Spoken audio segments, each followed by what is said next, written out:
Video like जरूर कर लीजिए और ऐसे वीडियो लगातार फ्री में पाने के लिए चैनल को तुरंत सब्सक्राइब कर लीजिए और बेल आइकन को जरूर टैप कर लीजिए ताकि आगे भी सारे वीडियो आपको मिलते रहे। यूट्यूब में फॉलो करते हैं तो प्लीज ये वाला फ्री टेलीग्राम चैनल जरूर ज्वाइन कर लीजिएगा। सारे नोटिफिकेशन सारे अपडेट यहीं पे आते हैं, ध्यान रखिए। Hello everyone, welcome to study for civil services backup channel. मेरा नाम सुमेधा रेड्डी है और ज्योग्राफी के सेशन में हम क्या देख रहे थे? लास्ट सेशन में हमने देखा था origin and life cycle of temperate cyclones.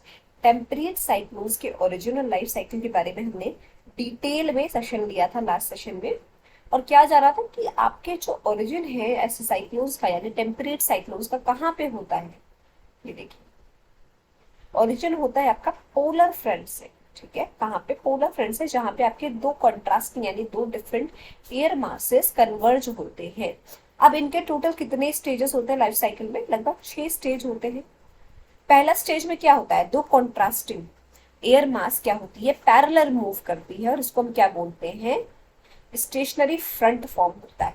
Second में क्या होता है? वार्म और cold air penetrates into the territories of each other. ठीक है, और इसकी वजह से एक वेव लाइक फ्रंट फॉर्म होता है।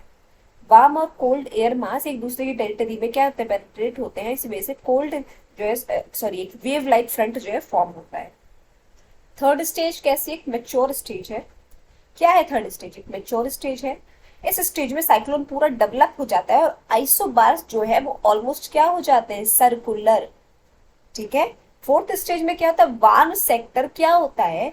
धीरे धीरे नैरो, छोटा होने लगता है। क्यों? क्योंकि due to advancement of cold wave front. Cold wave front के एडवांसमेंट या कहेंगे बढ़ने की वजह से जो आपका वार्म होता है सेक्टर, वो नैरो होने लगता है। ये चौथा स्टेज है। फिफ्थ में क्या होता है? फ्लूजन होता है साइक्लोन्स का। और जो मतलब एडवांसिंग कोल्ड फ्रंट क्या होता है? फाइनली ओवरटेक कर लेता है किसको? आपके वार्म फ्रंट को। और फाइनली सिक्स्थ स्टेज में वार्म फ्रंट आपका पूरी तरीके से डिसअपियर हो जाता है और साइक्लोन डाइज। क्या हो जाता है? साइक्लोन खत्म हो जाता है।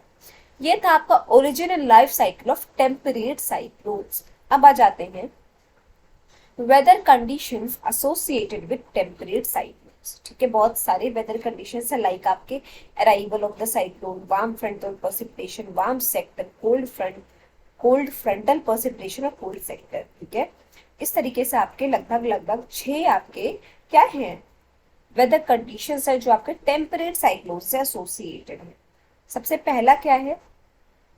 Arrival of the cyclone.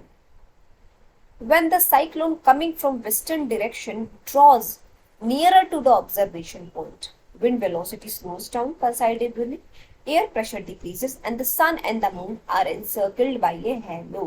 क्या होता है जब साइक्लोन वेस्टर्न डायरेक्शन से आता है ऑब्जर्वेशन पॉइंट के पास, तो क्या होता है? विंड की वेलोसिटी कम होने लगती है, विंड की गति क्या हो जाती है भाई? कम हो जाती है। एयर प्रेशर डिक्रीज हो जाता है। सन और मून जो है एनसर्कल्ड आर, एक हेलो से क्या हो जाता है? एनसर्कल्ड हो जाता है सूरज चंद्रमा। ठीक है, तो क्या हो गया आपका arrival of arrival of cyclone ये इस तरीके से होता है। कैसे? वो वेस्टर्न डायरेक्शन से आता है अपने ऑब्जर्वेशन पॉइंट के पास जब, तो क्या होता है? विंड की वेलोसिटी, वायु की गति धीमी हो जाती है, एयर प्रेशर डिक्रीज हो जाता है और सन और मून जो है को हेलो एनसर्कल कर लेता है। फिर आपका आ जाता है वार्म फ्रंटल प्रेसिपिटेशन।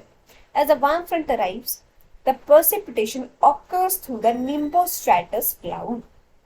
हमने बहुत सारे क्लाउड्स का जब वो पढ़ा था तो उसमें हमने पढ़ा था निम्बोस्ट्रेटस क्लाउड। निम्बोस्ट्रेटस क्लाउड क्या है? ये एक लो क्लाउड है। क्या है? लो क्लाउड है। ठीक है, since the warm air rises slowly along the front, hence the precipitation is slow, gradual and long duration. अब जब जो है वार्म फ्रंट अराइव होता है तो प्रेसिपिटेशन ऑकर होता है कहाँ पे? किस क्लाउड की वजह से? निम्बोस्ट्रेटस क्लाउड की वजह से। और इसी वजह से आपका जो है वार्म एयर धीरे धीरे क्या होता है? राइज होने लगता है, ऊपर की तरफ उठने लगता है, फ्रंट की तरफ। ठीक है, और प्रेसिपिटेशन स्लो होता है, ग्रेजुअल, पर कितने टाइम का? लॉन्ग टाइम का प्रेसिपिटेशन होता है। ये था आपका वार्म फ्रंटल प्रेसिपिटेशन। फिर आ जाते हैं वार्म सेक्टर पे। There is a sudden change in the pre-existing weather conditions at the arrival of warm sector. The wind becomes southerly, the sky becomes cloudless and clear. एक जो है हम कहेंगे sudden pre existing weather condition जो है arrive होती है warm sector के टाइम पे। क्या होता है? विंड अचानक से वायु की गति दक्षिण की तरफ हो जाती है, साउदर्ली।